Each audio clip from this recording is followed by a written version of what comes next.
ভুলেও এই 7 ধরনের নারীদের বিয়ে করবেন না। এই ধরনের নারী যদি কারো সংসারে থাকে তার সংসারের কোনোদিন কোনো উন্নতি হবে না। এই ধরনের নারীদের যেই ঘরে বিয়ে হবে সেই ঘর থেকে আল্লাহর রহমত উঠে যাবে এবং সেই ঘরকে জাহান্নামের অংশ বানিয়ে ফেলবে। প্রিয় দর্শক, আজকে আপনাদের এই 7 শ্রেণীর নারীদের সম্পর্কে জানাবো যাদের জন্য পুরুষ ও তাদের সংসারে অমঙ্গল হয়, সব সময় অভাব অনটন লেগেই থাকে। প্রিয় মুসলিম ভাই ও বোনেরা, ভিডিওটি সম্পূর্ণ দেখবেন এবং মিলিয়ে নিবেন আপনার মা বোন স্ত্রীর মধ্যে এই 7টি লক্ষণের কোনটি আছে কিনা। ভিডিওটি অবশ্যই শেয়ার করে দিবেন যেন আপনার ভিডিও দেখে অন্য মা বোন স্ত্রী সতর্ক হতে পারে এবং উপকৃত হয়ে নিজের সংসারকে আল্লাহর রহমতের উসিলা বানাতে পারে। তো চলুন বেশি কথা না বাড়িয়ে শুরু করা যাক আজকের ভিডিও। প্রিয় দর্শক, আপনাদের ঘরের নারীদের যদি এই 7 প্রকার বদ অভ্যাস বা 7টি কুলক্ষণ না থেকে থাকে তাহলে অবশ্যই কমেন্টে একবার আলহামদুলিল্লাহ লিখে যাবেন এবং সামনে যারা বিয়ে করবেন ভাবছেন তারা অবশ্যই ইনশাআল্লাহ কমেন্ট করতে ভুলবেন না এবং বিয়ের আগে অবশ্যই এই বিষয়গুলো মাথায় রাখবেন।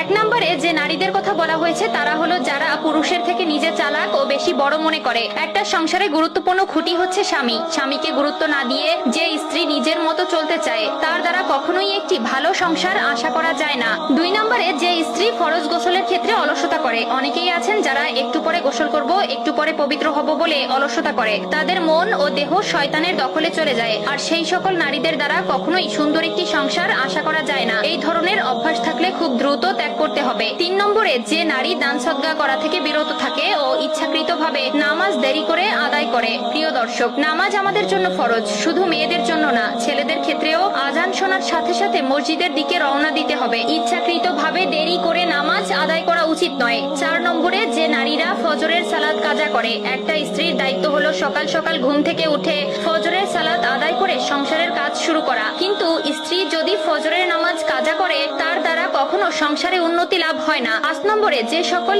স্ত্রী তার স্বামীর মতামতকে গুরুত্ব দেয় না। এখনকার আধুনিক স্ত্রীরা স্বামীর মতামতের চেয়ে নিজের মতামতকে বেশি গুরুত্ব দিয়ে থাকে, ফলে সংসারে অশান্তি লেগেই থাকে এবং উন্নতি হয় না। 6 নম্বরে যে নারী স্বামীর ইনকামের উপর সন্তুষ্ট থাকে না। অনেক স্ত্রীরা আছে যাদের অনেক চাহিদা, স্বামীর ইনকামের মধ্যে নিজেকে সীমাবদ্ধ করে না। ওই ধরনের নারীর জন্য সংসারে কখনোই উন্নতি আসবে না। 7 নম্বরে যে নারী সকালে দেরি করে ঘুম থেকে ওঠে। অনেক মেয়েরা আছে রাত করে ঘুমাতে যায় এবং সকালে দেরি করে ঘুম থেকে ওঠে। এই 7 ধরনের লক্ষণ যদি প্রিয় মানুষটির ভেতরে থাকে অবশ্যই তাকে আদেশ করবেন যাতে অভ্যাসগুলো ত্যাগ করে। আর যারা বিয়ে করেননি তারা অবশ্যই ফ্যামিলি থেকে ভালো মতো জিজ্ঞেস করে তারপরে বিয়ে করবেন। তার ঘুম থেকে ওঠা, তার নামাজ পড়া, তার কোরআন তেলাওয়াত করা, চলাফেরা সবকিছু সম্পর্কে জেনে তারপরে বিয়ে করবেন। আল্লাহ তাআলা আমাদের সকলের সংসারে উত্তম স্ত্রী দান করুক, আমিন।